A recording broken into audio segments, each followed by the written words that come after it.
Hello Bacha Party, how are you? I hope you are good and doing well in your studies. So बच्चे last video में हमने class 10th के chapter number 2 polynomial के first 3 questions discuss किए थे, मतलब question number 1 के first 3 part. सो इस वीडियो में हम फोर्थ पार्ट डिस्कस करेंगे. बच्चे लास्ट वीडियो मैंने सिखाया था कि हम जीरोस कैसे फाइंड करते हैं क्वाड्रेटिक इक्वेशन के. हमारे पास 3 टर्म्स होती थी, जिसमें एक जो था वो एक्स स्क्वायर का कोफिशिएंट होता है, देन एक्स के कोफिशिएंट वाली टर्म होती है, एक कांस्टेंट टर्म होती है ना. बट अगर मैं ए वाली स्टेटमेंट देखूं तो मेरे पास क्या है, एक यू स्क्वायर की कोफिशिएंट और एक यू का कोफिशिएंट. मेरे पास कांस्टेंट टर्म नहीं है. हम क्या करते थे कि फर्स्ट टर्म को और लास्ट टर्म को, मतलब यू स्क्वायर के कोफिशिएंट वाले टर्म को और कांस्टेंट टर्म को मल्टीप्लाई करते थे, है ना, और बीच वाले नंबर का सम करके स्प्लिटिंग द मिडिल टर्म करते थे. बट यहाँ पे तो कोई मिडिल टर्म है ही नहीं, तो हम यहाँ पे स्प्लिट नहीं करेंगे. तो समझो यहाँ पे हम क्या करेंगे. देखो बच्चे, हमारे पास क्या है, 4u स्क्वायर प्लस 8u. हमने क्या करना होता है, हमने 2 ब्रैकेट्स बनाने होते हैं और उसको 0 के इक्वल इक्वेट करते हैं, राइट. तो यहाँ पे 2 ब्रैकेट्स कैसे बनाएंगे हम, देखो हम यहाँ से कुछ ना कुछ कॉमन निकालेंगे, ठीक है. अगर मैं देखूं यहाँ पे मेरे पास 4 कॉमन निकल रहा है और u कॉमन निकल रहा है ना. ये हमने 8th क्लास में सीखा था कि हम किसी चीज को कॉमन कैसे निकालते हैं. तो ये देखो 4u कॉमन निकल गया, अंदर ब्रैकेट में क्या रह गया, u प्लस 2. हमें कैसे पता लगेगा हमारा ये जो आंसर आया है वो ठीक है कि नहीं. हम वापिस इस नंबर को इन दोनों नंबर से मल्टीप्लाई करेंगे, तो हमारे पास ये नंबर आएगा. तो मतलब हमारा जो ये फैक्टराइजेशन वाली टर्म है वो सही है, ठीक है. अब देखो हमारे पास एक ब्रैकेट आ जाएगा 4u एंड सेकंड ब्रैकेट आ जाएगा u प्लस 2. 2 आ गए हमारे पास. अब हम इसको 0 के इक्वल पुट कर देंगे. करो 0 के इक्वल पुट. तो यहां से हमारे पास u की वैल्यू आ जाएगी 0 और यहां से हमारे पास u की वैल्यू आ जाएगी -2. तो हमारे पास 2 जीरोस निकल गए, 0 एंड -2, ठीक है जी. In this way we can find zeros जब हमारे पास कांस्टेंट टर्म ना हो, ठीक है जी. अब बच्चे हमने देखना है कि हमने वेरिफिकेशन कैसे करनी है. ये वेरिफिकेशन और जीरोस वाला टॉपिक मैंने बहुत डिटेल में अपनी लास्ट 2 वीडियोस में सिखाया है, ठीक है. तो पहले आप प्लीज़ वो देखाओ. मैक्सिमम 15 मिनट्स लगेंगे आपको दोनों वीडियोस देखने में, ठीक है. एक प्लेलिस्ट बनाई है मैंने क्लास 10th करके, तो आप वहाँ पे डिस्क्रिप्शन पे जाके वो प्लेलिस्ट चेक कर सकते हो, ठीक है जी. अब देखो बच्चे, हमारे पास 2 जीरोस आ गई. अब हमने इसको वेरीफाई करना है. तो मैंने क्या सिखाया था, एक 0 को हम ले लेंगे अल्फा और एक 0 को मैं ले लूंगी बीटा. तो लेट कर लो कि अल्फा मैंने ले लिया 0 एंड बीटा मैंने ले लिया -2. अब हमारे पास फॉर्मूला के अकॉर्डिंग क्या होता है, सम ऑफ 0 कितना होता है जी, सम ऑफ जीरोस हमारे पास होते हैं, बताओ, -b/a, है ना. एंड प्रोडक्ट ऑफ जीरोस कितने होते हैं, प्रोडक्ट ऑफ 0 हमारे पास होता है c/a. अब इस इक्वेशन को देख के बताओ कि हमारे पास a क्या है, b क्या है, c क्या है. कैसे निकालेंगे हम इस इक्वेशन को जनरल टर्म के साथ इक्वेट करेंगे, ठीक है. तो हमारे पास a की वैल्यू कितनी आ जाएगी, 4, b की वैल्यू आ जाएगी 8 और कांस्टेंट टर्म तो नहीं है हमारे पास, तो c की वैल्यू आ जाएगी 0, ठीक है. अब यहाँ पे पुट करो -b, तो -8/4 विच इज -2. मतलब सम करने पे फॉर्मूला के साथ हमारे पास ये नंबर आ रहा है, ठीक है. अब क्या करेंगे, हम प्रोडक्ट करेंगे. तो प्रोडक्ट ऑफ जीरोस कितना होता है, c/a. c तो हमारे पास है ही नहीं, तो 0/a मतलब /4 इज इक्वल्स टू 0, ठीक है जी. अब ये जो मैंने चीजें, जो नंबर्स मैंने निकाले हैं वो मैंने बाय फॉर्मूला निकाले हैं. अब हम क्या करेंगे, जो हमारे पास अल्फा एंड बीटा 2 जीरोस है उनको हम सम करेंगे. सम करने के बाद हमारा जो आंसर है वो देखो इसके इक्वल आना चाहिए, ये -2 के इक्वल, ठीक है।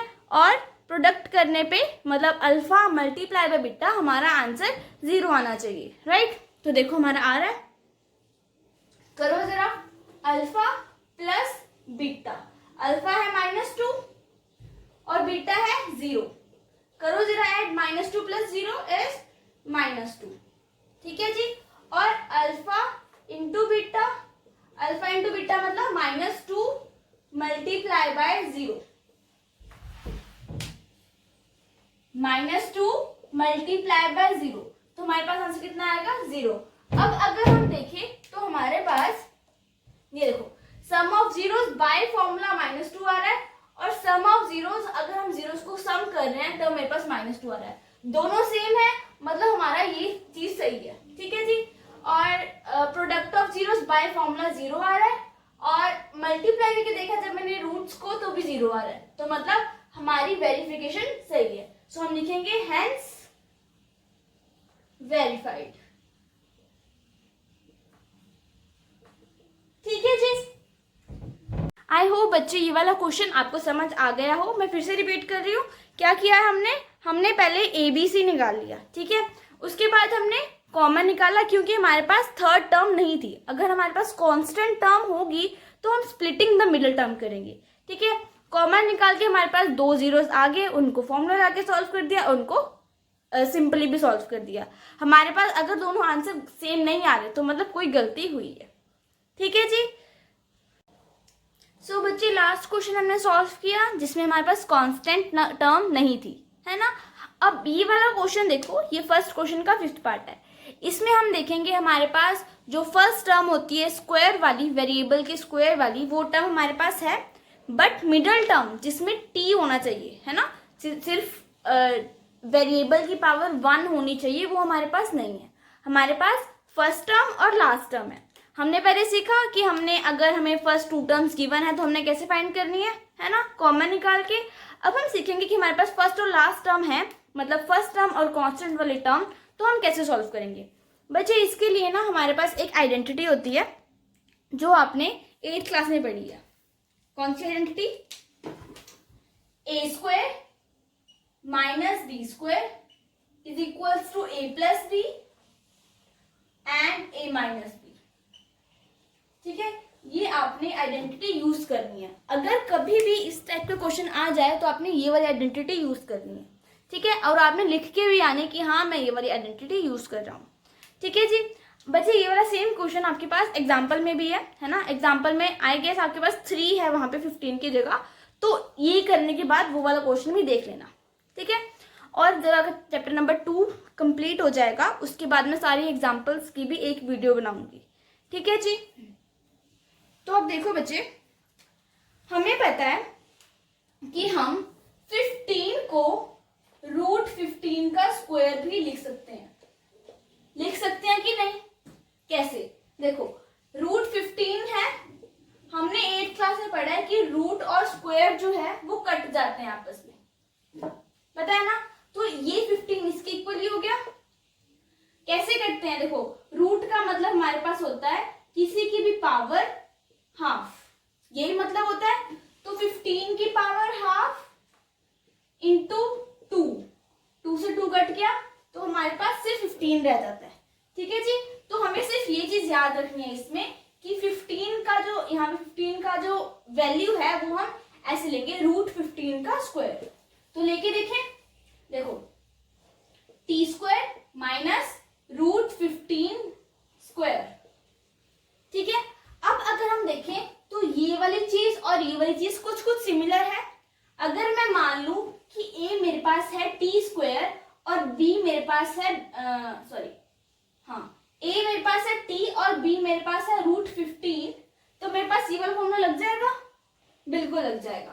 तो हम इसको लिख सकते हैं कि t - 15 √15 एंड t + √15 लिख सकते हैं कि नहीं। अब बच्चे जब मैं लास्ट क्वेश्चन करवाई थी तो मैं आपको समझाया था हमें बेसिकली 2 ब्रैकेट चाहिए, है ना। तो हम देखेंगे यहाँ पे हमारे पास 2 ब्रैकेट्स आ चुके हैं। अब हम इसको 0 के इक्वल पुट करेंगे। तो फर्स्ट ब्रैकेट को 0 के इक्वल पुट करो, t की वैल्यू आ गई √15 एंड सेकेंड ब्रैकेट को इसके इक्वल पुट करो 0 के ऊपर, तो हमारे पास सेकेंड वैल्यू ऑफ t आ गई -√15। ठीक है, तो हमारे पास 0 की दो वैल्यूज आ गई, हमें दो जीरो चाहिए होती है। देखो एक जीरो हमारे पास ये है और दूसरी जीरो हमारे पास ये है। बात समझ आ गई?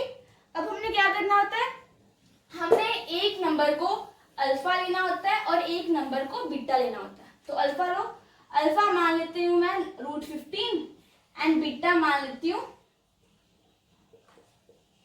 -√15।